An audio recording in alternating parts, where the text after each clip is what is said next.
Mic check, mic check. I'm here. Alright, alright. Yo, welcome back to my channel, people. This is the last Snow. He'll call me Snow for short. I'm in the headset with my boy Omega Z. If you guys want to follow him on YouTube as well, his YouTube screen name is Omega Z Domain. Go after the stream, you guys go watch his videos as well as this one when it pops up on the YouTube channel. So today we're gonna speak about the tier list, the end of the year tier list for Dragon Ball Fusion World. A lot of people have been asking for it. Wanted to know my input on the game and the input on other, you know, Omega's input as well. So we're gonna start with introducing Omega Z. What's up, Brody? What's going on, man? Thanks for the invite. I'm Omega Z. I've been a card player for a very long time, since 1994. So that gives you an idea of how old my ass is. I'm an old head. I'm a veteran TCG player. Multiple games. You name a TCG, I've probably played it. And of course, more recently, I've been into the Dragon Ball Super card game in both Masters and Fusion World. Nice, nice. That's a good brief on your background and where you Yeah, stand with the Dragon Ball universe. I keep it simple. Yeah. All right. So Omega, you want to break down on what every tier list specifies? Yeah, so we have the standard tier list here. We're not trying to go too crazy or too into it. New sets right around the corner. We got set five dropping in February. So this will be a good look to see like where we at in the current meta. So we have our tier one decks, which are, the best of the best. There's nothing that's really tier zero right now. We thankfully escaped a tier zero format during set two meta when the Tournament of Power Goku leader was running rampant. But there's nothing that's really that broken right now. We have a lot of really good tier one decks, and then there's some decks that are right at the cusp of that. So we have our tier 1.5, and then we have some of the decks that would be tier two. I would consider this like the rogue deck type tier. Like these are the decks that they're good, and if a good pilot's behind them, you can definitely see some success with it, especially at a major competitive event. We're talking regionals or, case tournaments, things of that nature. And then below that, we have the local deck. You got some players that want to have some fun. These are the decks that I would say, you can definitely bring these to a local, have some fun. Maybe you'll go X1, you go 2-2. Maybe you might even win. They could. There's a lot of fun stuff that happens in the Dragon Ball Fusion World card game world. But there's definitely some decks that you just shouldn't be playing because they just outright suck, and you shouldn't bring those to anywhere. You should just keep them like in your binder, or just stay home. Like don't bring this to a local. You're asking to lose. Do not bring this deck. Thankfully, there's not that many, but for But the not most even, part, there's just like but not there's a even lot just to lose. It's of just to embarrass yourself like if you put this leader in front of me, I'm gonna look at you and laugh. Like that's what this tier is for. Please stay home. to the point that you be like, you know what? I'll let you go first. Matter of fact, I'll let you go second. All right. For the first Yeah, leader that we have going is the U. Let's see what it is. This that's the U7 Goku. the U7 Goku. Where do you think we should land at? I think to preface this before we go into any of the leaders, like red as a color is just generically good, regardless of leader. There are definitely some leaders that are better than the others. In terms of U7 Goku, I would probably put him in like tier 1.5. Just because like the +5 push is really good. But there's another leader that's in the game that just does his effect a lot better across the board, and we'll get to that in just a moment. I mean, if we want to go ahead and put him up there, Daimaku, you just want to throw that guy in tier one. Um, the Daimaku is probably the best red leader in the game Tier currently, one. with the +5 stat boosts on your battle cards and the -5. It's just too good. And then like the card pool that Red has just works really well with Daimaku. He's basically a combination of like the U7 Goku and the Beerus all in one leader. So you basically have a two-in-one leader with the Daimaku. And that's why I consider him one of the best red decks in the game. But for U7, what makes U7 unique is that strictly Universe 7 would go into this deck.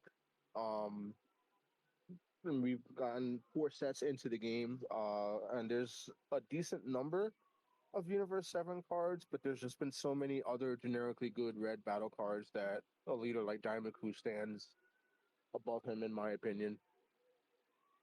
Yeah, and then at the same time, what makes Red even more powerful is that most of the staples cards that they have, they're not leader locked.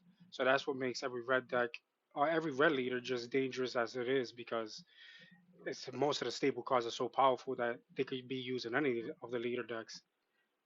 Yeah, if you look at a lot of like the Daimaku list, like they just borrow bits and pieces from all the other, archetypal type cards. You have some cards that obviously they're designed to be with a specific leader, but because they're not leader locked, you can just splash them into any deck. You look at something like the Four Cost Jiren, for example. Obviously, it's designed for the Jiren leader, but it's a battle card that can be put into almost any red deck, and we've seen that with decks like Beerus, uh, The behind that UI, whole line. the Yeah, UI it's Goku as just well. like we're just generically good. Like Yeah. So the next up will be the Beerus. Beerus is tricky because I love the leader. I think the Neg 10 is just really strong. Um, but he hasn't really gotten like really good support that works with that effect. Because he's just a blanket Neg 10, and then like something like Daimaku, you're constantly giving more aggressive pressure with Daimaku. Um, I would probably put Beerus in 1.5, but above the U7 leader. Um, so I would probably rate him slightly better than U7. Yeah, Um, I I would say would, the I same would, because of the crit. The crit, even though he yeah, doesn't draw, but with the combination of him being a crit and then the two cost crit leader with hit coming right behind him, and then the three cost go on, it's just that package right there is just makes Beerus a better leader than U7 in my case. yeah. And then like it's always funny because they always come out with some cheeky like Beerus themed cards that are obviously meant to go into the deck. Like the most recent thing I can think of is the 3-drop Beerus that can bring out the 5 for less. Like there's little cheeky cards like that that go into the deck, but it's just not enough to put this leader in the upper echelons of the game. I still think it's a good leader. It's still probably one of the many good red decks that are in the game. So yeah, definitely 1.5 for Beerus. Copy. Next leader would be Goku Black, one of my least favorite blue leaders, or even leaders just in general. I don't really feel like he's getting any type of support, and everybody that's been playing him always get gassed out. Like he does have the offensive power that it needs, but sooner or later it just gasses out, run out of hand size, and I don't know. Maybe it's the people that's playing the leader itself, but I don't feel like that deck is as strong as Beerus itself. No, for sure. As someone who primarily plays blue, Goku Black is one of the best high roll decks in the game. If you can go 5, 6, maybe even up to the 8 rounds and just see the perfect curve to get that 6-drop Goku Black on turn 4 all the time, you're a god. You will win every single game. Unfortunately, Fusion World just isn't one of those games where something like that can be manipulated. So on a high roll, this deck is one of the best decks in the game. But because of RNG, because of the lack of draw on the front side, because he's a crit leader, um, I would put him in tier 2. Again, like tier 2 is like what I consider the rogue area. It's definitely a good deck. Like if you can manage to achieve that high roll consistently, it's a really good deck. It's really strong. It drops bombs turn after turn. when it gets going. Um, but I don't think it's like an awful deck. But it's definitely not one of the best decks in the game. Yeah, and like I said, a lot of people's not using that Goku Black leader to its full potential. The people that I've been Mhm. seeing play this deck has some weird type of deck list that they have with this deck, and I still don't see people that actually knows how to play the game actually playing with this leader and actually see the full Mhm. potential of this deck. I'm just seeing people that's just up and coming and they feel like crit is a good thing, that if Beerus could do it, then Goku Black could do it. But it's two different type of colors, two different type of support system that they have. For Um, sure. the next one will be Trunks.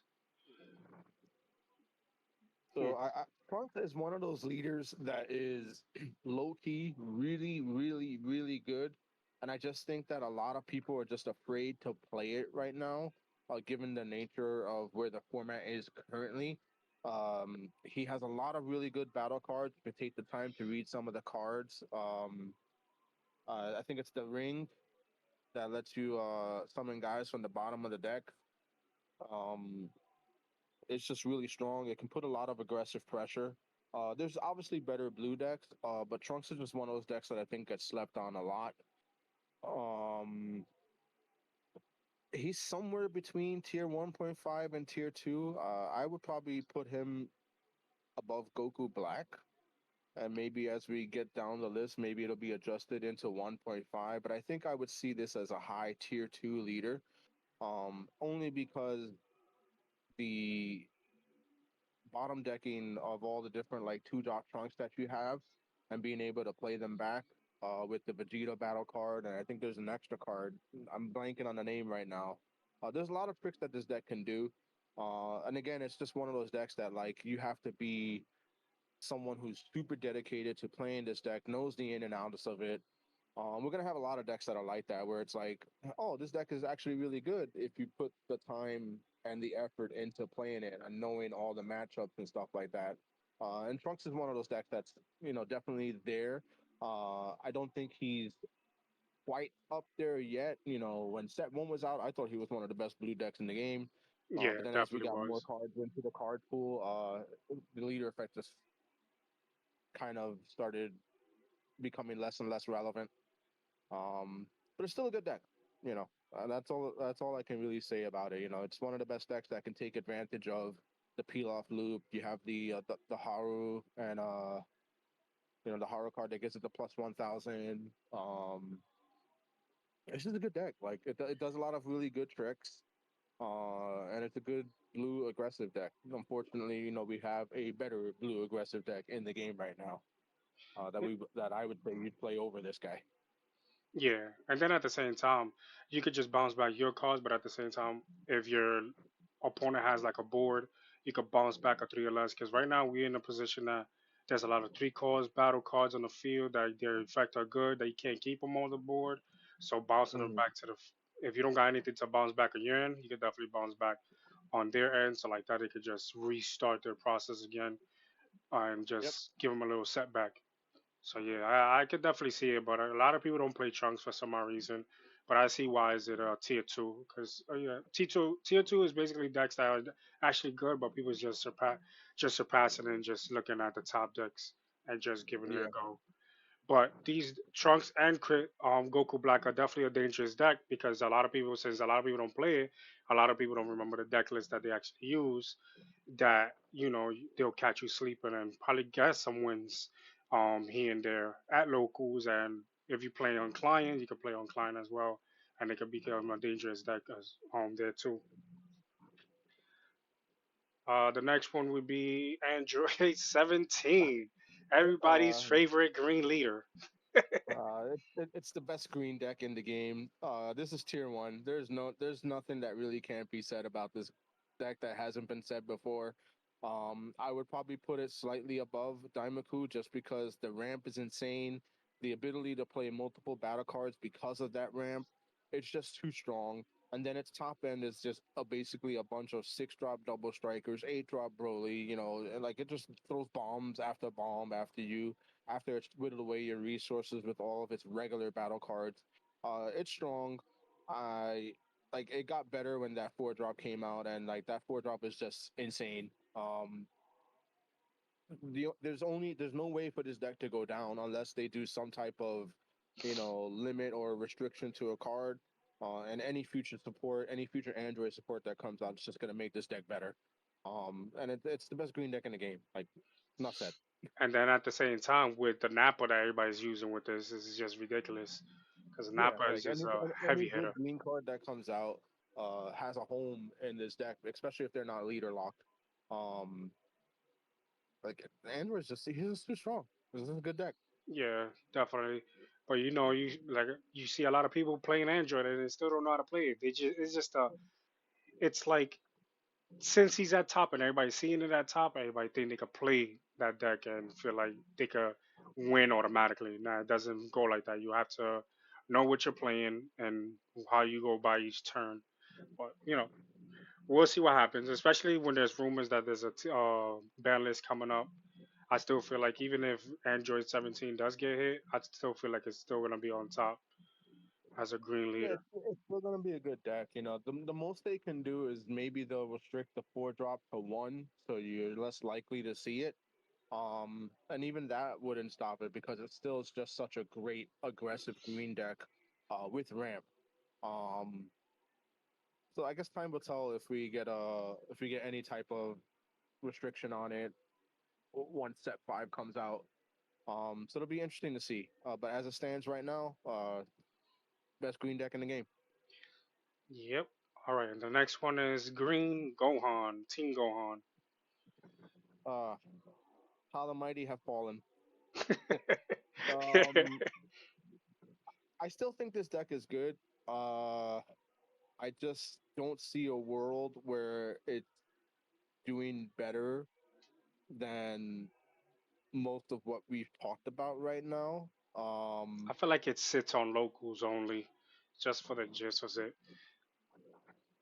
Yeah, like I don't know. Maybe I probably put it over like Goku Black in tier two. Uh, I think Trunks would be better than this deck right now because of how good Blue is. So I'd probably put it in between the two for now. And that's only because like as the game has progressed, Gohan or Green Saiyans in general just really haven't gotten a lot of really good support. Um, and the mechanic that it has just isn't relevant anymore. Like taking the energy to get the plus 15 used to be cute, and then now it's like such a detriment that you don't want to do it anymore. I think that's kind of brought it power down a bit. Maybe with future support, we'll probably see this leader come back up. But for now, I really don't think it's in the higher tiers for sure. No, I get it. I understand. They haven't been getting much support to this leader. Most of the cards that's coming out is for the new leaders that's actually coming out, and yeah, it's not much to talk about this leader. Yeah, it's just it was a hot deck. It got like a brief glimpse of hope in set two, but with set two we had the problem with top coup, and then the ban list happened, and then other decks just kind of like rose up, and then we got into the set three meta, and then like everyone just forgot about this guy. Yeah. Next up is Captain Ginyu. So Ginyu is one of those decks that's really interesting to me. Because there is a world where with the spaceship and the Ginyu package and a good high roll, like this deck will just be a slobber knocker. It just throws so many battle cards at you, that it's insane. Again, unfortunately, like the RNG factor of the game is what keeps this leader a little low for me. I wouldn't say it's a locals only deck. I would definitely put him in tier two. I just don't know where I would put him. I kind of feel like it's better than Goku Black because you can go wider faster than Goku Black can. And then it's more aggressive than Gohan. Uh, I guess maybe I would put it under Trunks. And in between Trunks and Gohan. solely because Trunks is probably one of the decks that can counter Ginyu, just by bouncing, the relevant card back to the opponent's hand, and then you just like kind of board wipe them if you can. It's just interesting. But Ginyu is one of those fun decks that I think, if you get lucky, it can high roll really really well. But that's about it. The Frieza clan, the Frieza army support is there. Uh, and this is one to look out for though, because we know that in set 5 there's some upcoming Ginyu Frieza clan stuff. So who knows? Maybe this will be one that's on the rise. But for now, I think it's a fun deck. I think it's good enough to be played at an event, and you might get lucky and have some fun. Like I don't know, it's weird. Yeah, and then at the same time, hopefully these new Ginyu packages that are coming out for the set five is actually 25Ks, because 20Ks you could go as so far that now you're gonna have to burn cards out your hand just surpass a 25K, because all these 20Ks, yeah, granted, you're gonna continue swinging for leader, but how are you gonna maintain to stop a board that most of the people that your opponent has is 25Ks enough? So that's gonna be a problem for Ginyu as well. If those new cards that's coming out for set five are not 25K, or they get extra cards that boosts it up to 25. Because I know we have one card that if a Ginyu, I think it's a Ginyu card, right? That you can rest it and then gives 5K to two battle cards on the field, something like that. Yeah, I think it's like a two drop Ginyu that does that, or is it the Raccoon? I think it's Uh, the Raccoon. I think it's the Raccoon, right? Yeah, Hold up. Is this a prediction tier list for the new set? No, no, no. This is just the end of the year set one all the way to four tier list. Set five, we can't really speak about because not that many of the new cards are out. To actually say where set five leaders is gonna be standing on this tier list.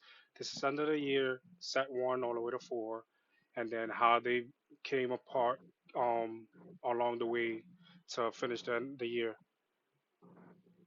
So next leader will be Cooler. The good old Cooler in set one. This is one that I originally had high hopes for because when the game first came out, I thought he was one of the best yellow leaders in the game. Just being able to restand battle cards or energy was very strong. But then as releases came out, they just shifted away from what this leader can do. Um, it's just currently terrible. Do not bring this to anything. Like, don't bring this to a locals. I will laugh at you. This is the first one that's going to go into. Please stay home. Yeah, I could definitely see that. People had high hopes with that just one what is it, a three cost cooler that is a self awakener, and then if you restand a body that's not this one, you draw a card. Granted, that's a good card, but the way they're going by just giving one card support for a cooler, we ain't never gonna see cooler being played at locals or anywhere else because of the slow support that they're giving it. Unless set five comes out with Frieza Clan, but it's not gonna be Frieza Clan. Most of them is gonna be Frieza Army, so that's gonna be another problem as well. Yeah, this is just one of those leaders that was good at release and then it just lost its way in the shuffle. It'll take a lot to make this leader relevant again, just because so many of the other yellow leaders are just better at what they do. Um, but he's just bad right now. I feel bad because I like Cooler. I like the yellow cards. He's just such a terrible leader right now. Yeah, just because he's locked at a certain type of criteria is just a problem. Um, the next one is Top Cool. Top Cool, Top Cool, Top Cool. So again, it's red. So by the nature of really good red cards, it is still a pretty decent deck. I just wouldn't bring this to an event. But this is definitely a deck that can still do well at a local if you want to just bring it to like a casual local event. So this guy's going into locals only, um, because red's still really strong. Red has a lot of really good battle cards. The Tournament of Power cards, the ones that are stamped with Tournament of Power, are all really good. And he can still do some good tricks with the pay one, pitch a card, summon a guy. Glimpse is still a really strong card. And then, if you get the high roll and see that one Kefla early, like it's just really strong.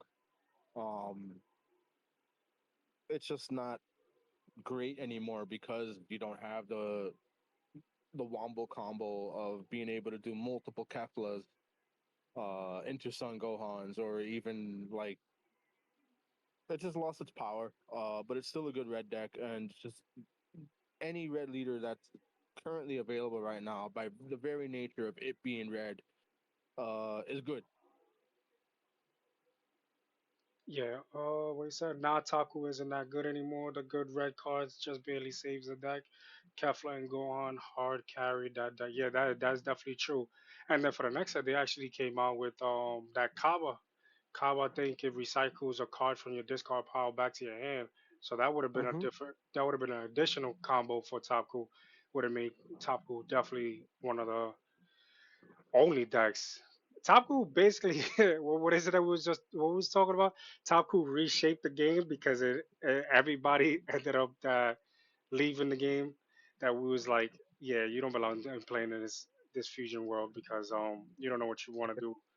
Like we just lost a Yeah. lot of players, and most of those players, um, yeah, they wasn't cutting it.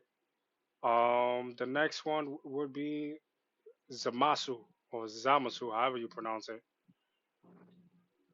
So Zamasu is interesting because it's probably one of the best blue defensive leaders in the game. And then on the Awaken side, he's 25k, which is super strong. Um, and then we got a bunch of really good extra card in the Daima Vegeta starter deck that just adds to its defense even more. Um, I think this is one of two really good blue decks that go into tier one. I would put it slightly above Daima. I don't think it's better than androids. Even though like blue is usually the color that can counter androids. I just think that the ramp is so strong in androids that you can circumvent the bounce that blue throws at you. It's really iffy. I think it's interchangeable. I don't know, like between androids and this guy. But Zamasu is just really strong. Like it's a tanky deck. It survives very long. You're backed up by Gallic guns and the I can't remember the name of the new extra card. A new Pain extra card something. for Zamasu. Well, it's not for Zamasu. It was in the Vegeta Daima starter deck, and you can play it in Zamasu. I think it's like Power of a Stain or something like that. Oh, I think I know what you're talking about. With Vegeta that has Vegeta on the front, right? It has Vegeta on it, yeah. Yeah, yeah, I think I know what you're talking about. That card is that card is just a great defensive card, and then Zamasu being the type of leader that he is just one of the many leaders that can take advantage of something like that. But would it still be on that top tier list if they hit Pilaf? Because a lot of people keep talking about Pilaf getting hit, and I feel like Pilaf carries. I don't even feel like it's the leaders. I feel like Pilaf itself, endgame, just carries any of the blue decks that we have so far that's actually Yeah, competing on the top. the unfortunate thing is that the blue decks are good, but Pilaf, being what he is, definitely carries them into that top tier status. There's not that many decks that can go without running Pilaf and still be like a viable deck. So if they do hit Pilaf, they definitely have to prepare for the fact that blue as a color just won't do well anymore. And I don't think that's healthy for the game. I feel like maybe they just need to stop printing a bunch of Earthling targets for it for a while and kind of do something different with blue's color identity. Like we've been seeing a lot of like the blue cards having these effects where it's like 10 or more in your drop, 20 or more in your drop. And I think if they continue to push the design into that territory, being careful not to make them earthling, so that way it's not something that can be picked up by Pilaf, but maybe more sane orientated like they've been doing with the Vegito package and stuff like that. I Yeah, think that's where Blue's identity will wind up. And if they continue to go in that direction, then I can see Pilaf being a card that could get restricted to one or maybe just outright banned. But right now, it's the only thing that's keeping Blue relevant. So until we get better blue cards that can kind of shift blue into a different direction, I think Pilaf is here to stay. Um, but if they do happen to finally fix Blue's color identity and move it beyond the whole like seven or less threshold in your hand, because that's just terrible. Um, Well, the you last two know, Pilaf, leaders are not hand size locked. That's a good thing. So we already know blue is going in a different direction. yeah, for sure. You know, but Yeah. it's one of those things that time will tell. You know, but for now, like Zamasu being what he is, you know, the tanky body, the ability to heal, really good defensive cards, and then he gets access to both secret rares because they're not leader locked, and both secret rares do really good damage in a deck like Zamasu. He's definitely one of the best blue decks in the game. Yeah. Bomb King, thank you for the follow. I really appreciate it. Next up is Cell. Cell, when it came out, was definitely had a good image, but I just feel like it was a little bit kind of slow for the set that it came out with. Maybe if that would have been set one, I think he would have been strong. But I feel like at the time that he came out, it was not gonna surpass Android 17. Yeah, Cell came out at a really weird time because Green was kind of like super strong off rip when the game first came out. You had Gohan and Broly just being really dominant green decks. And then Android 17 was being Android 17. Like we had three really strong green decks out of the gate, and nothing could really match that. So Cell came into a very weird spot. Um, I think what slows it down and what hurts the deck the most is that it relies on an extra card to really do its thing. Um,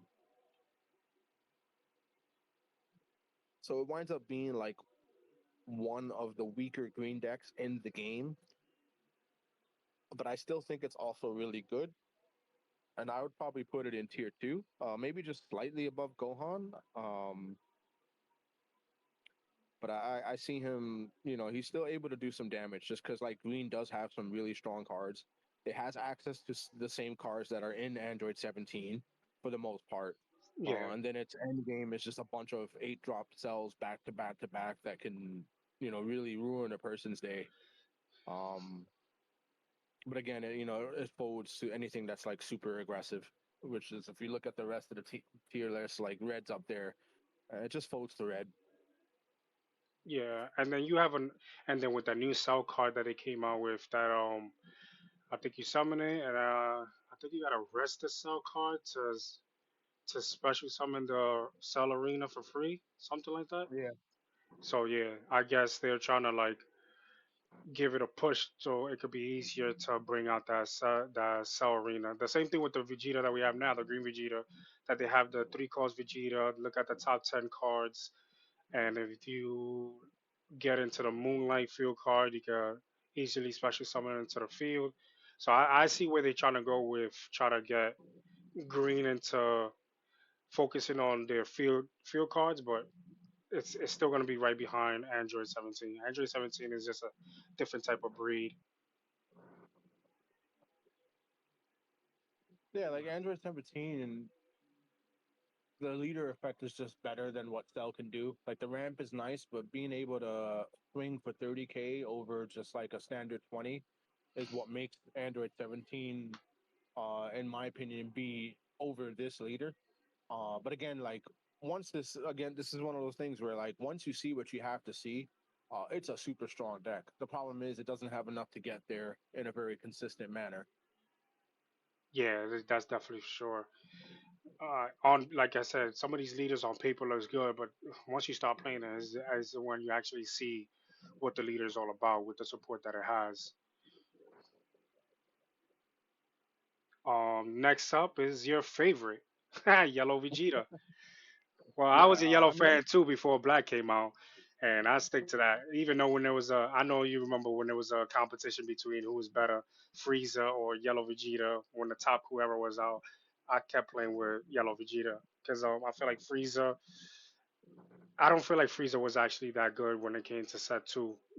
It was good on the mhm. offense, but on the defensive, you're gonna end up putting more pressure on your leader because of the two restanding bodies. You're gonna have to combo with them if you don't have a hand size. But that's just my opinion. Yeah, I really, really, really love this leader. Obviously, I'm a big Vegeta fan. That goes without saying. But anytime you give me a leader that can manipulate energy, as a control player, that's just right up my alley. That automatically to me signaled to me that this was going to be a defensive leader. So cards like Time V Round, Death Ball, Blue Power Awakening when it was relevant, when the deck first came out. It was just a super good leader.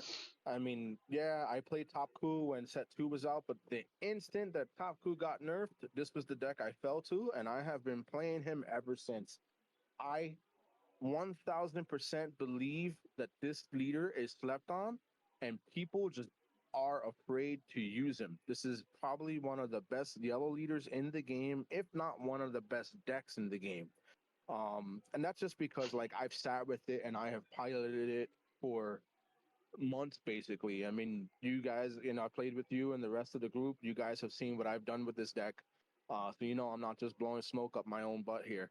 Um, it's just really strong. The yellow package is just really good. You have access to the Wicked Soul package, which makes a bunch of cards searchable.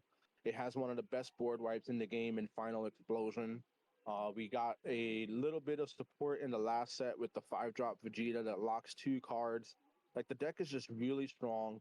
And again, like I said, if you are a good pilot and you stick with the deck long enough and you know the ins and outs and you understand where it stands in the meta, you can do great things with certain leaders. And this is one of those leaders that is phenomenal. And I wish more people would gravitate towards it. I'm not gonna put it in tier one because I don't want to be too controversial here. But in my opinion, for me, like if this was me doing the tier list, I would say he goes in tier one. But I think respectfully, he's definitely probably one of the best 1.5 leaders in the game. I would probably put him at the top of 1.5. At the top above Beerus. Yep. Yeah, I won't even disagree with you with that one. I feel like that's the only yellow leader right now that can actually hold it down on offense and on defense, especially with that new 5 cost Vegeta that we got. That is just ridiculous that he can lock two guys on the board. Mm-hmm. um, Like there's games where you have that 5-drop and maybe one or two 4 drops, and if your opponent goes wide, they're just not swinging with a battle card ever again. Like it's just too yeah, good. that's a fact. Yo, this chat is going crazy. What Top Cool was a fun, it was a fun format. Yo, you guys are going crazy. It was not fun. A lot of 90% of the regionals was Top Cool. We remember that. That was horrible. And it was Top Look, Cool was a deck. all respect to the game. Like Popku is one of those decks. Like once when a card game is established, I feel like that's when you can do crazy things and have like a one deck be like super good. It was definitely too strong too soon. However, on the opposite side of that conversation, Top Coup format was definitely one of the most skilled formats in the game because the better Top Coup player won in Yeah, the mirror match. Like that goes without saying. It was just too much too soon. I don't think the game was ready for it. I think maybe even now it probably would still be too early. Like if it came out now, I think we would be more equipped to handle it. Um, just because we have so many cards that lock stuff down. We have a lot of board wipes across the colors. So maybe it's something that could have come out now.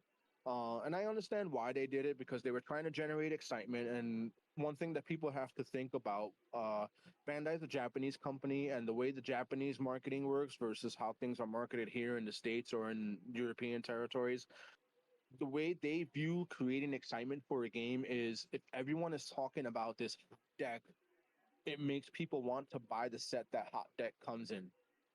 And that sometimes works, but again, that only works if your game is already established. And coming out in the second set was just too quick. So I think that was their mistake, where they just released that type of deck too soon. Um, but I understand why they did it, and I think they learned from it. And if you look at how they're designing the sets now, how they designed set three, how they did set four, and how we're looking at set five, they definitely learned their lesson. They definitely calmed down, and that's why we have so much of a better spread across the colors and across the leaders with the current card pool. yeah. And another thing too, they have to think about. Um, money wise. It wasn't driving in money if you only had one leader being played everywhere. That means everybody's gonna go just get those cards, those staple cards. You could put it up as high as possible, but every other color, you lost. Everybody lost interest, and you was losing money out of that. So it's like, is that the case? That's what you want to do, or you want to make the game to be fun again, more competitive at the same time. If you wouldn't ban that, the Kefla, minimize it to one, and then the Roshi and the Ribian. So, they had to do the thing. But I don't feel like with the state that we are now, I don't feel like any of these cards are gonna get banned. I feel like they're gonna get limited, but not banned because I don't feel like there's any deck out there that's not beatable the way Top Cool was when it actually came out. Mm. Unless it was like a mirror match. Next up will be Jiren. This is in the same threshold as Daimaku. Just a really strong red leader. And again, like we said before, red just has a really, really, really strong and diverse card pool. I think this is interchangeable with Daimaku, so I think for now we can put it to the right of Daimaku. I'm not saying that Daimaku is better. I'm mostly saying that this is interchangeable.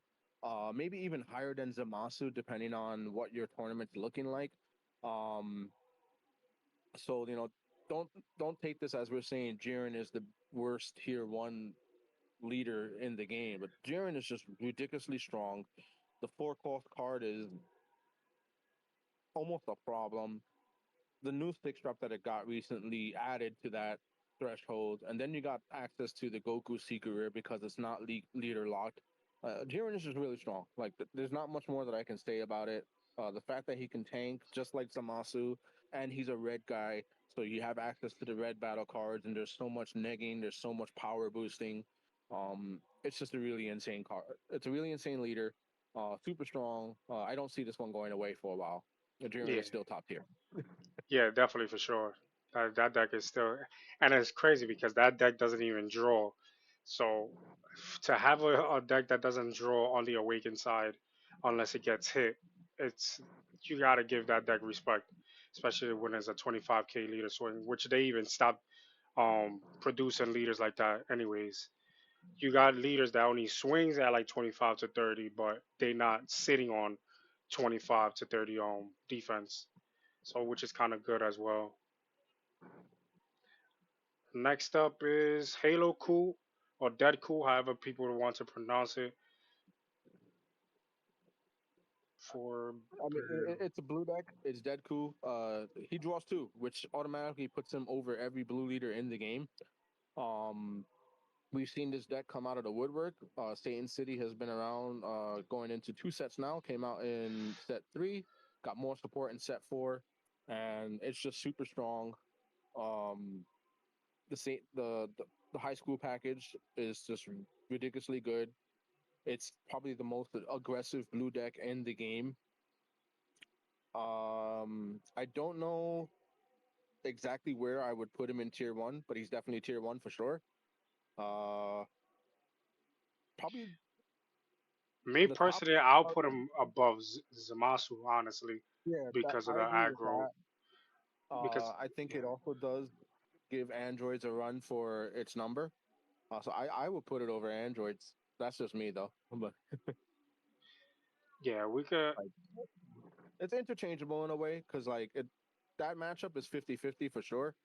Yeah. Um, so like the one thing I know you and I definitely agree on, it's the best blue deck in the game. Oh hell yeah. And it's the first aggressive. Before it used to be the starter deck Vegeta, but there was only the leader that was like aggressive to go for 35k swing. This leader with Saiyan City, bunch of one drops. Those one drops was carrying each other for no reason. It was like a parasite deck Yeah, to just not even flood the board. It was just to the point and balance, either using the extra cards or recycling cards from your discard pile, hand size. It just has everything that it needs to just keep the game going, and you stay under control to when your opponent makes the mistake that they need to, it's over for you because this leader is gonna just just stomp all over you the way Jiren will. So yeah, but like I said, it's my opinion. But yeah, we do see it as a neck and neck between Android 17 and Halo. Cool, Dead cool, however people want to call it. But a lot of people don't really use that deck. But that's why they are now. A lot of people's gonna look at this tier list. They're gonna be like, yo, why is this leader is up top like that? When he came out, because you gotta actually play the game. You actually play the Yeah. game and actually see a lot of these. Start facing a lot of Dead cool leaders, and then you will come back to this tier list and tell me where Dead cool lands that, because Dead cool is a problem. Yeah, I Um, mean the recent additions of the Videl and the Great Saiyaman card is are definitely what boosted this leader to the upper echelon of the tier. You know, when it came out in set three, it was just like kind of like that okay deck. But then when it got the new two drop Videl, the new Videl that you can reveal the top card and put in hand and summon another Videl, and then you have the Great Saiyaman that gets back the Son Gohan. Just elevated what this deck can do, which is why it's so high in the tier list. yeah, the next one. I gotta laugh because of the next one. The next one is Piccolo. Yeah, we know Yo, where this is going. He sits right there with Cooler. Please stay home. We got Pep. I'll put him in front of it. I think he's a little bit better than I don't Cooler. know. I think Cooler's better. You think Cooler's better? Alright, we're gonna keep it that. There's not I'm much to I'm talk I'm about I'm Piccolo, disrespecting man. this guy. This deck sucks. Okay, this deck is absolute fucking whale donkey shit. Like I don't know why they printed this leader. It is bad. Do not play this deck. The leader effect is good, but it's just that this You deck love is it. built on extras. Like you can't go nowhere. That's a lot of zero combos. That's dead hands. Dead hands. That means you have no protection to protect anything on the board, protect you from power swings because you're relying on so much on extra cards. These extra cards are not even battle turned. They are main phase turn effects. So that's what even makes it worse. Like I don't know where they was going. I think if we're gonna go by that being a little bit like tier two, tier one, I think it's because of the alternate art. That's it. Well, gameplay wise, I feel like this lead is dog shit. This is if we could create another tier, I think our local players would understand this joke. This is the Kevin Maxvilla tier. Okay, like Yeah, that's just a joke for our local players. I'm yeah, sorry. it's crazy. Yeah. All right, the next one will be set three Majin Buu, not set four. The set three Majin So Buu. this is the Fat Boo. Yeah, I Fat Buu. wanted to like this guy. Um, I just I don't think the card pool was there for him. And then we got better Boo support, but then we got a better Boo leader. Um, I think this guy's locals only. Like I don't see this one being up there. I would put it above Top Coup just because like the battle cards that go for him do work a little bit better. He's able to free play some stuff, so that's kind of cool. And it's yellow, so you have access to like some really strong yellow cards. Um, but yeah, like we got new Boo support in the last set, and then we got a better Boo leader. Which, by the way, if you want to go ahead and throw the other Boo leader into 1.5, probably between Beerus and U7. So I don't see it better than Yellow Vegeta, and I think Beerus is able to control the board a lot stronger than the Yellow Majin Buu can. But it's a good deck. Like, don't get me wrong. Like, both Boos are good decks. I just think if you're gonna play Boo, you're gonna play the Evil Boo over the Fat Boo. Yeah, for sure, The hands Fat down. Boo, the Fat Boo just isn't that great. Like compared to the Evil Boo leader. Because the Fat Buu, his effect is two or less, right? It's not three or less, Yeah, it's two or less.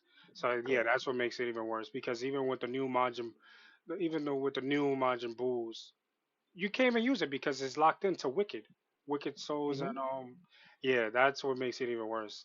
You can't really, you could probably use a double strike package with the three cost Babidi to summon the other three costs, either the 30K swinger or the 25K swinger to discard two cards at your opponent's hand. That's definitely a good package, but it doesn't consist of.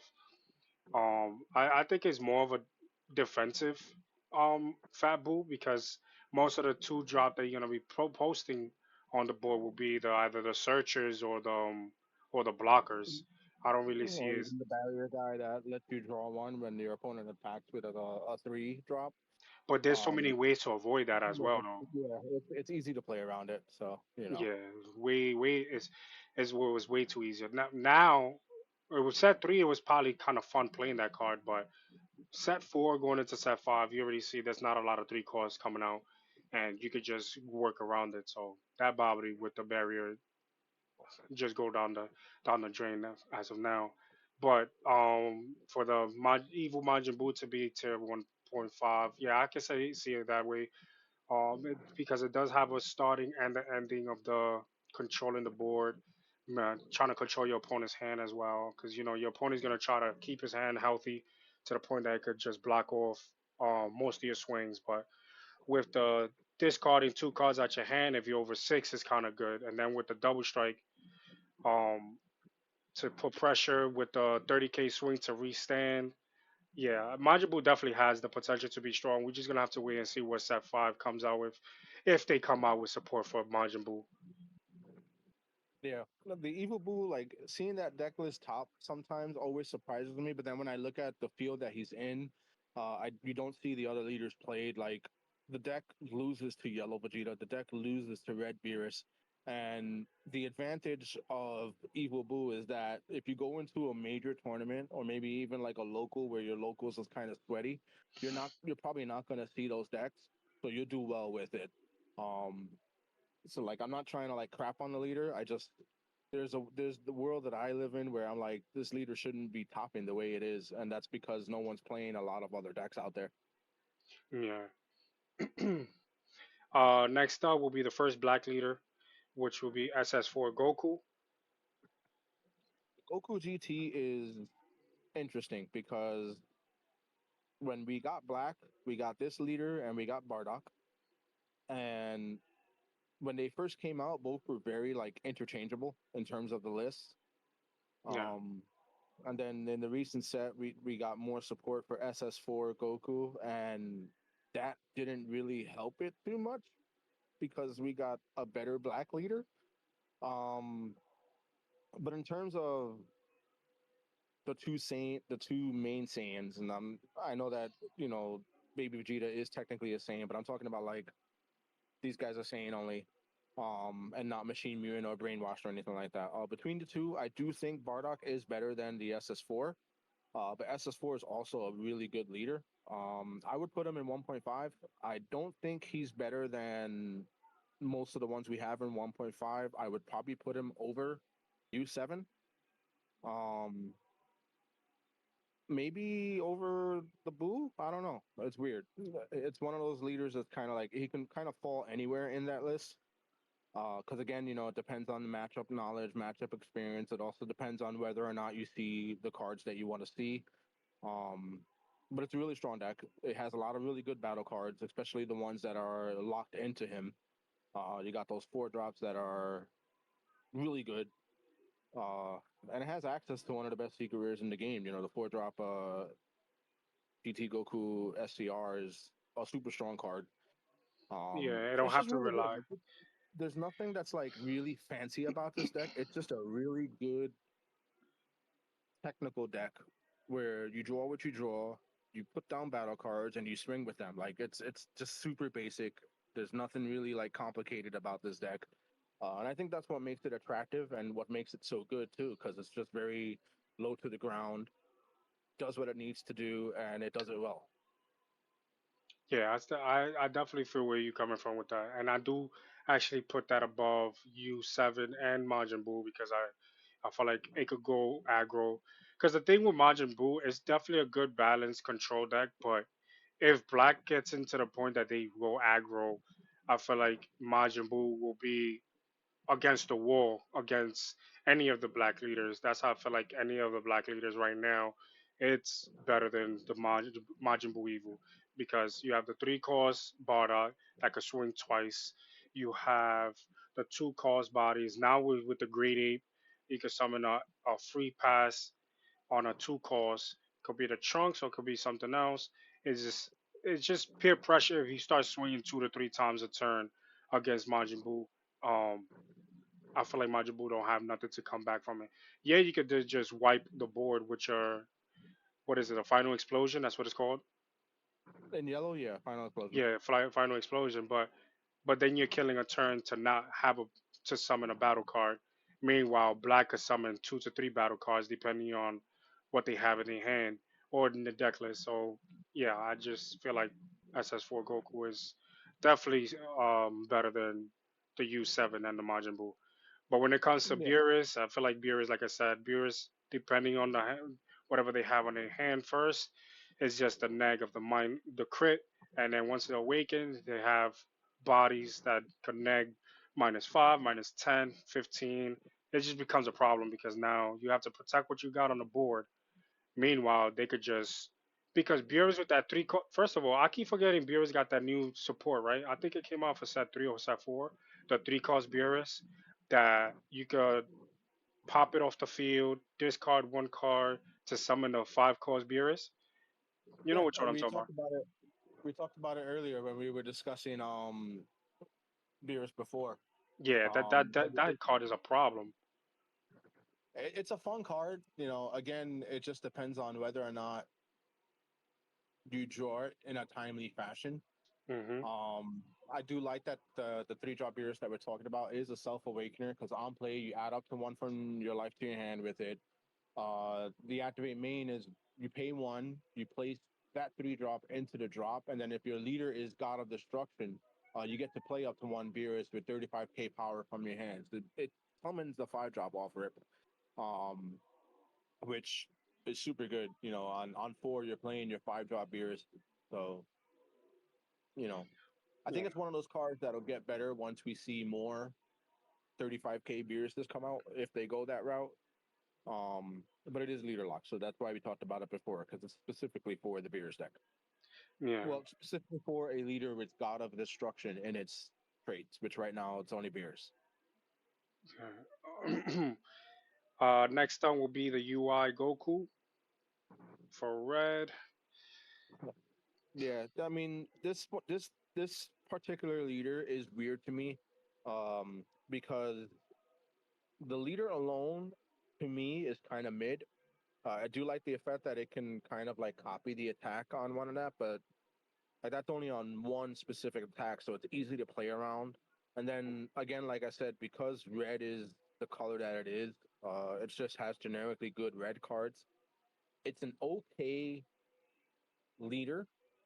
I just don't see it as good as Daima or as good as Jiren, or for that matter, as good as U7 in a way. I mean, maybe slightly better than U7. Um, I don't know. This one's just a weird one for me. I don't think it's good. Um, and that's just because I feel like the other red leaders are better. I would probably put this at the top of tier 2, strictly because again it has access to the red battle cards, and a lot of the red battle cards are just that good. Um, I don't know. I think maybe you could weigh in more on this one. Like I just don't like this leader. Honestly, in my case, hold on, if I even put it where I want to put it, I feel like UI Goku is a problem because you don't draw when you awaken and then you don't draw when you swing. Yeah, granted, you get to copy, you get to mimic, because it's once per turn, right? So you can use it on your opponent's turn and Mm-hmm. yours. Yeah, Correct. but people could work around that as well because if they get to wipe your board because it's not that hard to wipe board nowadays. So if they could just wipe the highest battle card on the field, you're gonna have to take a miniature 20k, 25k swingers effect. Meanwhile, it's only once per turn. It's just a matter of the draw power because we already at a level that draw power means a lot to this game, and especially going into set 5 with what we're going against now, going into set 5. I don't feel like this deck is gonna be strong now, and it's not gonna be strong and might fall into tier list wherever we put it at a little bit lower because the draw power is not gonna be there to support this deck. Yeah, how many cantrips you gonna play in this deck, which is gonna be Yeah. 5Ks. So this Yeah, is like I said, I didn't like the leader. I didn't like how it read. I thought the boost effect again, like I said, the boost effect is good, but I don't think that's enough. yeah. So I definitely feel like it's tier two. I can see his neck and neck with the trunks. I don't feel like Guinea will be strong enough to beat that deck. Cell has a lot of problems to go against it. Gohan is a problem as well because it doesn't have that much support, and then Goku Black just I don't know. It's just if you work around it, a lot of Goku Black leaders don't know how to knows that they just need to gas you out at a certain point of the game. That by the time you awaken, you don't have that much to work with. So I feel like, and like you said, Red just has the potential to have all his staple cards. Red and any staple red cards could go in any of these decks, and he's still gonna be strong. So I feel like it's the top of the tier two list, right up top of Trunks. And but to be 1.5, I don't feel like it's gonna actually make it there, even with support, just because it doesn't have the draw power when it's awakened and when it swings, it becomes a bit of a problem.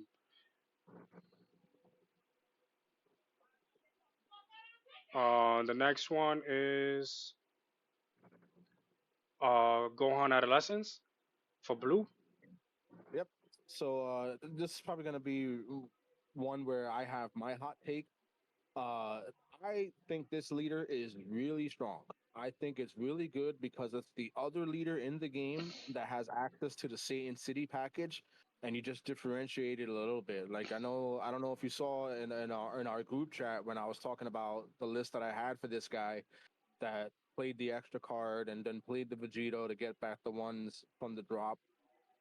It's a really good leader. I think again, this is one of those ones that just gets overlooked because everyone's like, "Oh, if I'm gonna play blue, I'm gonna do this Satan City engine. Obviously, I'm gonna play the leader that draws two cards. Like that's just overall better." But for someone who wants to be like a little different and think outside the box, this is a really, really, really good blue leader. I don't think it's better than Satan City. I just see it as an alternative to Saiyan City. Like if you want to be fancy and you want to be funny, this is the leader that you can test with. You put the Saiyan City package in it, and you will get results. This is something that I have played at locals, and it does really well. I would put this in 1.5. I would probably put it over U7 because you have access to things that bottom deck. I don't think it's better than the other decks that we have in 1.5. Um, because if you're gonna play Satan City, you're obviously gonna play the Goku leader because drawing two and putting back one on top is just better. But for those of you who are looking for an alternative, this is a really good deck. Do not write this one off. It only gets better. Yeah, I feel like that Gohan is gonna be the sleeper, just like Deadpool, because Deadpool when it came out, it didn't have that much support, but with two extra cards from the following set, put that at tier one. So I just feel like Gohan might have the same potential to be in the same position when set five comes out because they just continue dropping more and more cards, and listen, it just need one or two cards to put it um at the position it needs to be because blue is definitely a good color to play because you could go either aggro or you could go control. Hmm. Next up will be green Vegeta. So as a Vegeta fan, I had high hopes for this deck. Um, I still it's got not a high hopes. terrible. I still have high hopes for him. It's not a terrible deck. It's just when you look at like the rest of the format, there's just a lot of better decks out there. I do feel like this leader is basically again just like the other ones we've mentioned before. It's just one or two cards from becoming really really great. Um, Unfortunately, it's just one of those leaders that's not quite there yet. Um, so for the time being, I like this hurts me as a Vegeta fan. Green Vegeta, I would put as locals only. Like, have fun with this deck. I wouldn't take this to an event. Just because at an event, you have a higher percentage of running into the much better and more well put together decks. Um, but I think there's a world where this leader definitely gets better. It's better than Piccolo, and it's better than Cooler, and it's better than So the other decks that we have in locals only. But I just don't. so I don't you'll know. put it Maybe it's like behind maybe. Top Guden, right? No, I would put it ahead. Like I think it's probably the better local deck that you can play because I wouldn't play Majin Buu at all. I mean, and I think this deck can kind of beat the Majin Buu in a way. Cause I got the deck. There's a I'll be there's playing a that case deck from where like time to time too. I like it. I like there's the a deck. I world. just feel like it's missing. It's missing like a one, like two to three pieces to be good. Yeah, it's definitely missing something. But it's a really good deck. You know, I like that it was an alternative style to playing green. And who knows? Maybe we'll see some good support for it. I just don't see it uh in the tier, so to speak. Um, there is a case where like we could consider it tier two, but there just isn't enough data. And also like even when I played it, I'm just like, no, I wouldn't bring this to a major event. You know, the way we're going about this list is like tier one, 1.5, and two. These are decks that you could bring to a regional or bring to a case tournament, like a high level tournament, and you should see decent results with. That's my mentality with going into this tier list. I just don't see that happening with Green Vegeta. That's why we have the locals only tier, and then we have those cards that are in Please Stay Home. These are decks that you just you shouldn't. These should stay in your binder. Yeah. Don't play. What he said? Yeah, I agree with Boo at 1.5. I can't beat him, bro. It, for Majin Buu, bro, it's not that hard to beat him. It's just you just gotta put the pressure on him, depending on what leader that you're playing with, and can't. I don't even know how to explain it. Majin Buu is a good deck, but I just feel like it's missing the early game control that what it has at the mid and ending control of it. But I don't know. It's like my opinion. Yeah, Yeah, maybe it's all. what was the question in chat, or what was the comment in chat? He says y'all agree with Boo at 1.5. I can't beat him. Oh, The yeah, I mean it's a tough deck to beat depending on what you're playing. The main thing to do is if you go into that matchup, understand that like you want to keep a hand size and you want them to force to blow up their battle cards because the less cards they have on the board, the less of a threat they are. And if you let them go too wide, that game's going to be over for you, especially when they go 5 drop into the 3 drop that brings out another 3 drop. Like, that's just too much advantage. You have to find ways to circumvent that, which is why a lot of the other leaders that are above him, they work better against that particular leader. You know, if you're looking at, just as someone who plays Yellow Vegeta, Final Explosion herbs that deck so hard. We have Yellow Vegeta has access to battle cards that just lock them down from attacking. So being able to control the board is one of the best ways to stop the Evil Boo. So if you're having trouble with that, look at the cards that are in your list, depending on what leader you're playing, and figure out like what it is that you want to play into that can counter their board, as opposed to just trying to swing at their face. Yeah, that's definitely true. Um, the next one is everybody's favorite, the baby, Black Baby. Best black deck in the game. I It's interesting because there's two different builds of this that we know of. There's the all gas, no brakes version, which I love. There's also the control version that's being played everywhere, and both are just really, really, really strong. Um, the fact that it's able to combo cards that are in rest mode, if they're brainwashed or machine mutant, is just too good. It has access to really good black cards because of the nature of it being a black leader. It's just super strong. One of the best black decks in the game, tier one easily. Like there's not much more that can be said about this. Yeah. In my opinion, I don't know if you're gonna agree with me, but I definitely feel like Baby is a little bit above Android 17 if you're playing the control version. I haven't really played much of the aggro version because I feel like the control version it's a little bit better because of Hmm. controlling the board. But I do see where people come across with the aggro version, just putting so much pressure, especially with the support that's coming out with next set. It's gonna be a people's gonna be using the aggro version a little bit more. I know you are. I don't want to think with this leader. I saw turn guys sideways and use them in combos. I'm not trying to play control with this leader. I'm just trying to punch you in the face with him. Um, there's a world where I may switch to the control version, but like if I'm gonna play control, I already play Yellow Vegeta. That's my control deck of choice for the current format. But this deck is just super strong. I don't know if I'd put it. Maybe yeah. I guess like you can say that the control version would be over androids. It's probably the best deck in the game right now. But again, any deck that's in tier one, if you're looking at this tier list, these decks that are in tier one, these are just the best decks of their respective color. Yeah, And some will have that's a more than fact. one, and some, will only have one deck in tier one. Yeah, that's definitely a fact. Especially if you go to locals, a lot of people's playing the baby because it's a cheaper deck out of all of them because all the cards is like max rare is like rare, not even the secret Yeah. rares. What's a secret rare in the baby deck? I don't feel like it has. Does it have I mean, secret? there's a world where you could play the Aggle version of the deck and slip in four of the Goku GT, the GT Goku SCR. Um, I just prefer keeping it simple. But like the deck at its lowest rarity, the highest rarity is an SR, which is the four cost Great Baby and the three drop Super Baby one. Like those are the highest cards in the straight Aggle version. So like if you buy like a box, you're already halfway there with Yeah, the whole list. that's a fact. You're definitely halfway there.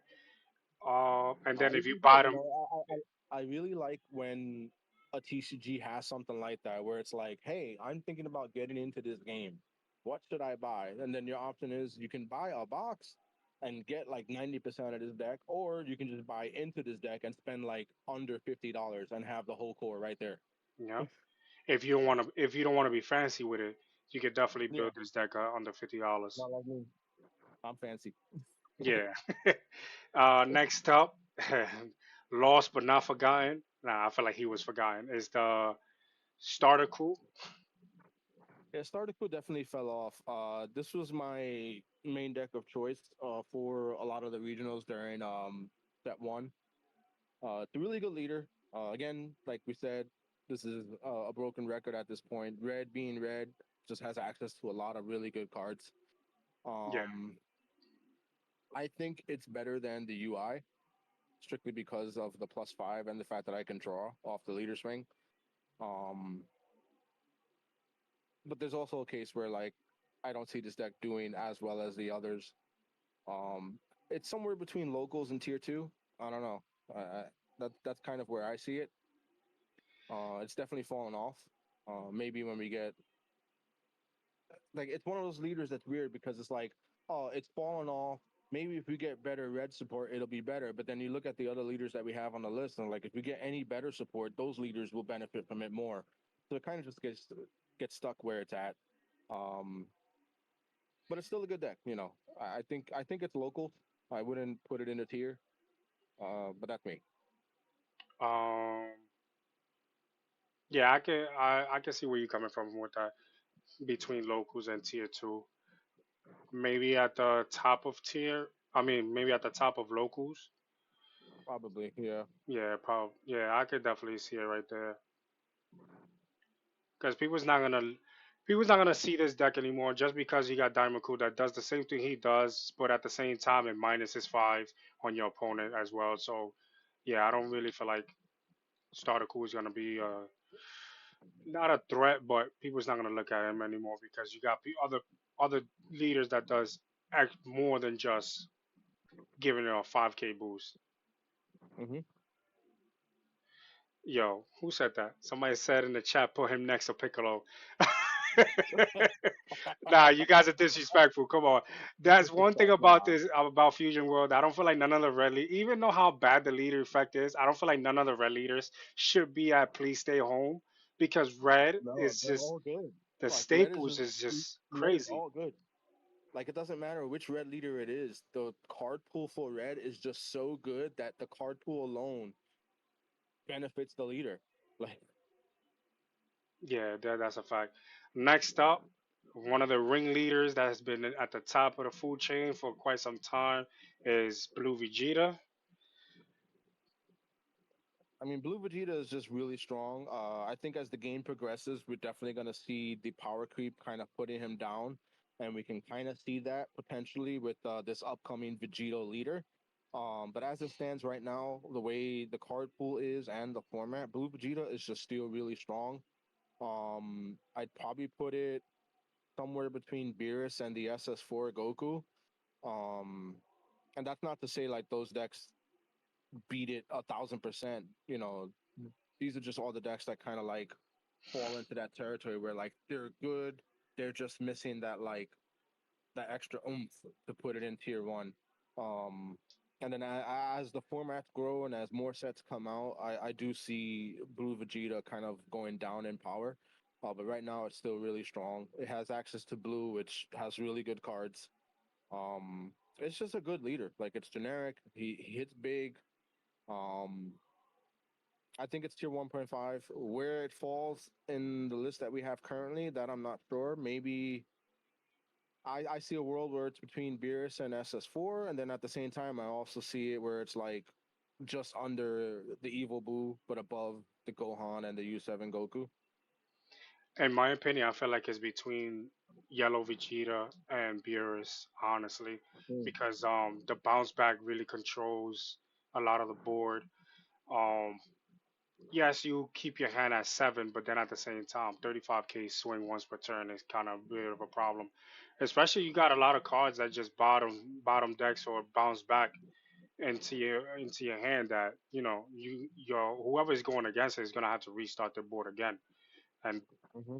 it's just 30k swing from the awaken and from the time that he awakens and on, it's gonna be 30k swings from the leader towards whatever cards that they have, and especially with the new six drop going into this deck as well, that's 240k swings. I don't feel like Beerus can hold on to that or the SS4 Goku because they're in the range of being bottom decked a lot of those cards. Because even if Beerus is playing Jiren, it's gonna get bottom decked depending on the cards that he have, and then SS4 Goku will be in the same boat as well. Majin Buu, I just feel like Majin Buu is definitely good, but I just feel like it's still missing something to. It just has one route. That's the only thing why Majin Buu Yeah, for it's a me very linear deck. Yeah. it's just one route. It's the same thing over and over again. You summon your double strike to your Babidi. The Babidi summons the 30k swing for you can swing twice and pop one card off your opponent's hand. Because a lot of people, that's what they're doing. And if you want to do an alternate route, instead of the 30k swing, you'll summon a 25k swinger to pop two cards at your opponent's hand, depending if they have that many cards in their hand. But, it's not, that's it. That's all it has. So I don't know. That's only one body per turn. If you try to control Majin Buu's board, that all they're gonna have is one body per turn, one or two bodies per turn. Then you should be in a position to take over the game. That's just my opinion. But for the Blue Vegeta, me personally, I just feel like it should be between um Yellow Vegeta and Beerus. Yeah, I can see that. I mean, as a Yellow Vegeta player, like I beat this deck all the time. It hurts when you can slam double barrier Boo against it and they have no way to really remove it. Um, and you just constantly pressure their hand, and they kind of fold after that. Yeah, because that's gonna be a problem as well, especially like if you're playing against a black leader. Granted, just if black continue getting like more and more cards that gives you hand size, then blue Vegeta is definitely gonna fall in the tier list because it has to stay at third. It has to stay at seven to just Mhm. maintain a 35k swing, and then that's the best thing about the leader and his deck. If you lose that, then you lose everything when it comes down to playing with Blue Vegeta, and especially that's what the tier list that we're going into right now, going into set five, that is mostly about draw power. And if it's not draw power, is how many cards you have in your discard pile, basically. Mhm. So yeah, Blue Vegeta, it had its run, but I feel like little by little it's gonna start falling off the tier list. Next up is Brawly. This is another one where the mighty have fallen. Uh, this deck is just not good anymore. If I had a choice between this or Son Gohan, I'd play Gohan over Broly right now. Um, I wouldn't even count the Turles card that came out for it as support. Like that card does nothing for it. Yeah, This that leader card has came out fallen. too late. This leader has fallen so far behind the pack that I would only put this in locals only. Locals only. I don't know where would I put it. I don't, don't know. Broly definitely fell off. So where will you put it at? Because I honestly, me, I don't know. I don't know where I put it. I would put it at the top of locals because it's still a really good deck. It's definitely better than the ones that we have currently in locals. I mean, it's probably a 50-50 between this and starter Goku. Um, it's just not like good. Like it hasn't been kept up with the rest of the meta. Um, the Nappa obviously works better in androids than it does in the deck that it was designed for. Um,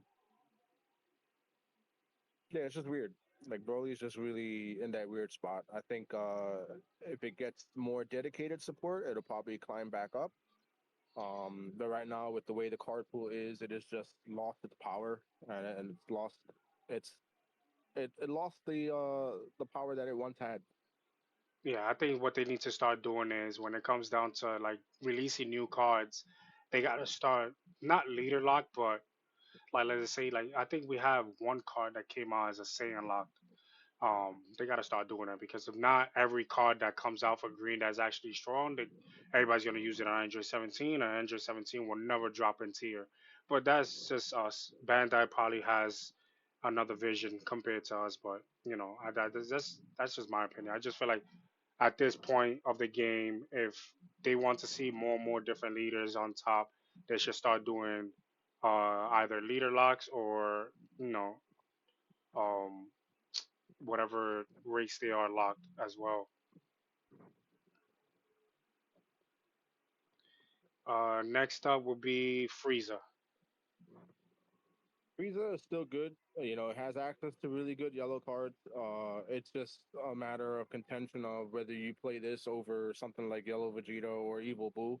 Um, it's definitely lost some power since it released. You know, this is one of the first set leaders because it was a starter deck. And it was really strong initially, and then after set three, we kind of saw like the turnaround to everyone gravitating towards Yellow Vegeta, and then eventually Evil Boo when it came out. I think this is tier two. I would definitely say it's better than Ginyu. I don't think it's better than UI or the Trunks. Um, but in terms of the card pool and the accessibility it has to other yellow cards, it's just slightly better than Ginyu, in my opinion. Yeah, I can see where you can see that because they basically using almost the same cards. It's just you know uh, how Ginyu is basically locked into his Ginyu package, which they all 20k swings. We're already at a set not at a meta that 25k swing is uh a standard basically, and I don't feel like it will surpass Frieza s- any day of the week because whatever comes out for Ginyu is gonna come out for Frieza anyway. To be support Yep. for Frieza, unless they start doing leader locks, like I said earlier. But I don't see them. I don't see Bandai doing a lot of leader locks. They're just gonna continue dropping cards and then hope for the best as certain cards supports certain leaders. The next up will be Bardock, my favorite leader since it came out. That was the Yeah, one that actually turned me to from yellow to black. Marduk's really good. With the current card pool, like I said, we said this earlier, it's kind of interchangeable with SS4. I would put it slightly above the SS4 Goku just because Bardock is able to play more into the package that goes into Baby Vegeta as opposed to SS4. Um, because you can combo more cards with Bardock, and it's also a 25k leader on swing. Um, where I would put it in 1.5, I'm not entirely too sure. I'm thinking maybe between the Vegeta and Beerus, 'cause I would put it Yeah, that's why slightly over I see Beerus. it at too. So that's me. It's just really good, you know, and it's a really strong leader. You know, you buy a starter deck, you get like a box or two, and you have the deck. Yeah, that's definitely a fact. Cause all you what you missing? SS4 Goku, and then what the Bardock from the box itself, and that's it. Everything Yeah. else is coming from the starter deck. Mm-hmm. Oh, and the pan as well. But pan, even though it's a what secret rare or rare, it pops up in a box like if it was a common. So you'll definitely most likely have like two to three of those in your deck. Hmm. But Bardock definitely, hopefully it does get support because I want to continue playing Bardock. Bardock's definitely a good leader. The same way that you keep your faith on yellow, I feel like the same way with Bardock. So hopefully, they come out with more support for him because it was kind of getting boring with the SS4 and Bardock playing the same cards and Yeah. what leader is better. It was just whack. None of them had their own image. It was basically the same person. I understand they father and son, but come on, they gotta do something different. So hopefully set five comes out to being um a little bit better. And last but not least is Daima Vegeta. In my in my case, I don't even think he belongs in the tier list. No, this deck, I wish it was better. It's definitely better than Cooler and Piccolo. But I would stay home with this leader. Like, do not play this leader. Um, but it's the best of the bad decks. Yeah, yeah, it was horrible. That leader effect is And horrible. the only reason it's there is because, like, you can take the list that you would have for your regular blue Vegeta list, and then you could play this leader with that list. Then you're just playing a worse leader.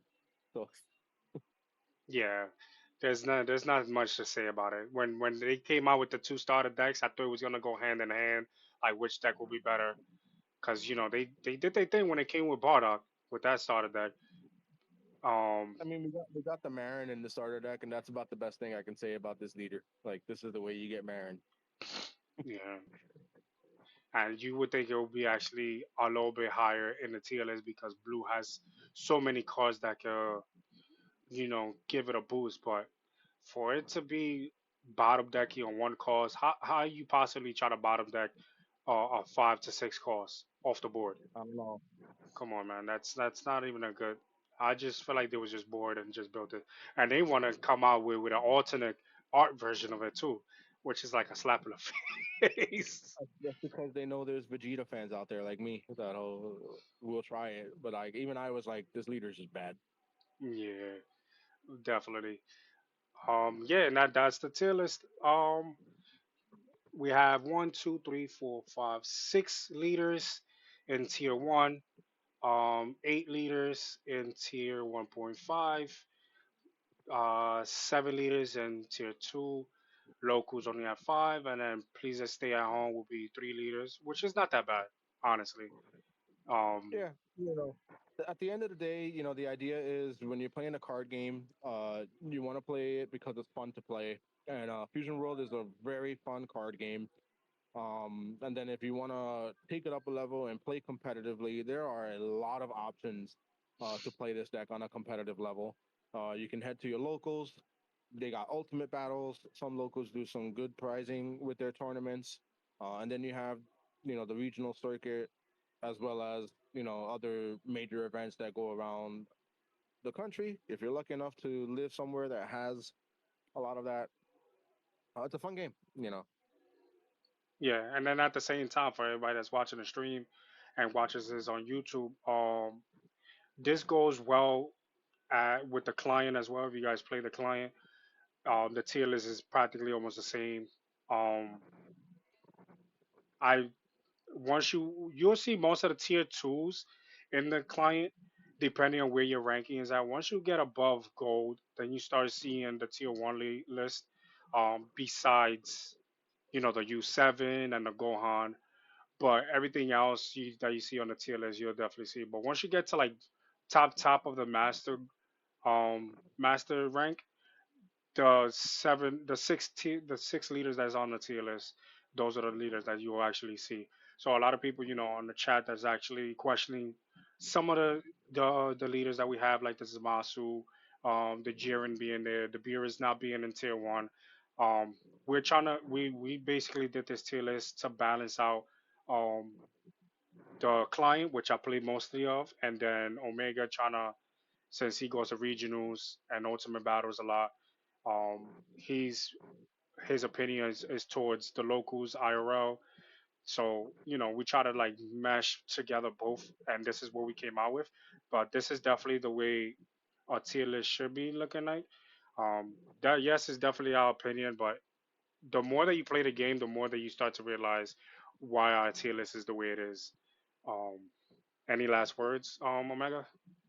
Yeah, in terms of the tier list, like if you're questioning where certain things are, just understand that as a card player of many, many, many years, I look at a lot of card games very differently.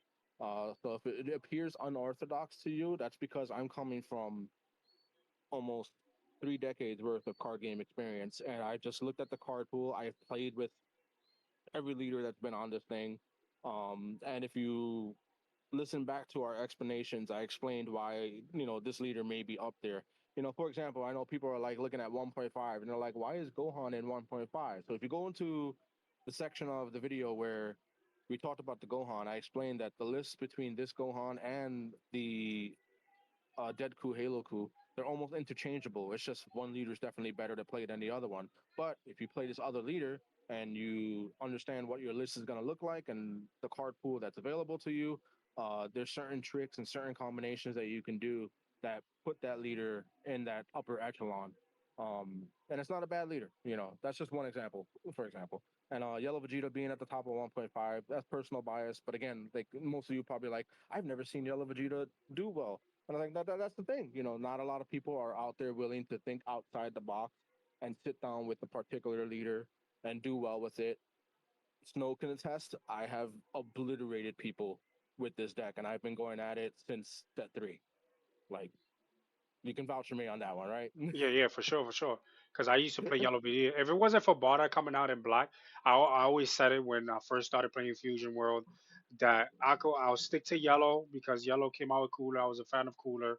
Then Frieza, then Yellow Vegeta came out. But I always said if Bardock or Raditz come out as a leader, I'm definitely gonna switch lanes to wherever those leaders come out to, and then that's what happened. I ended up in black because of Bardock. But I'm still a big fan of the Yellow Vegeta.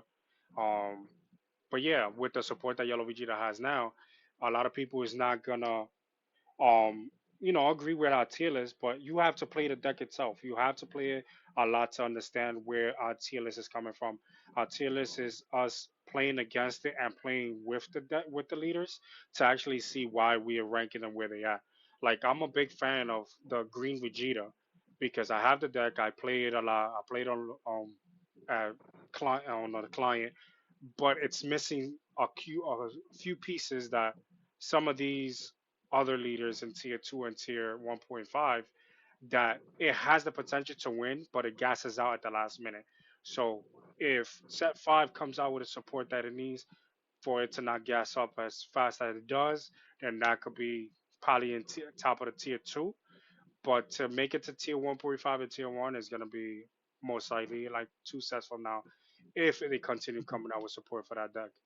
But yeah. Anything else?